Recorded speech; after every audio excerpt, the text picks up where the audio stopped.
So ayun no at mga paps no, welcome back again dito sa ating channel. So alam nyo ba may good news ngayon ha dahil para palapit na rin yung butuhan no sa Mayo. So eto naman ang good news ngayon. Si Uncle nyo nag-announce na. Oh, ayan, grabe si Mr. President Bongbong Marcos. So alam nyo ba yung balita patungkol sa bigas? So ayan, 20 pesos. Oh, coming soon. Grabe no. So sabi dito, 20 pesos kada kilo na bigas. So, ipapatupad na umano sa Visayas Region. Oh, grabe naman yun. Sana. Oh, sana. Oh. Ito ay binahagi ni Pangulong Ferdinand Bongbong Marcos ang isang napakagandang balita no para sa mga taga Visayas dahil mararanasan na umano nila ang 20 pesos kada kilong bigas na kanyang pangako. Abaw, Diyos mio, Marimar, no? Ilang taon ba nakaupo si Mr. President? Ha?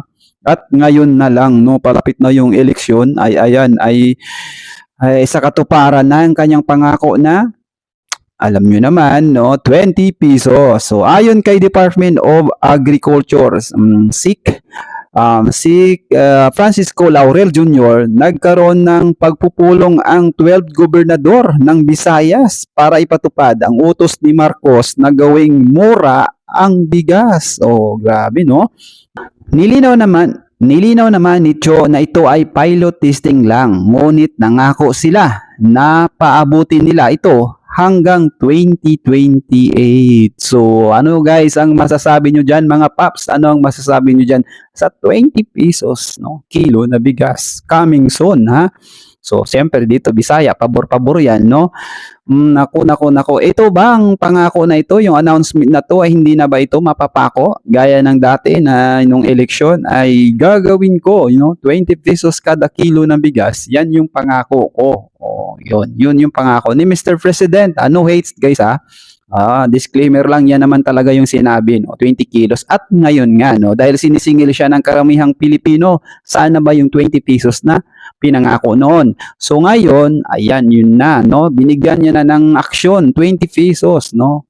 Grabe. Pero, hindi rin sigurado na ito ay aabot hanggang 2028. So, ganun, no? Yun ang pangako, no? Hindi sila sure kung after election, halimbawa, sabihin natin maging presidente na naman yung kaalyado nila. So mapuputol yan, sure ball tayo, no? Yun yung aking reaction, no? Mapuputol yan.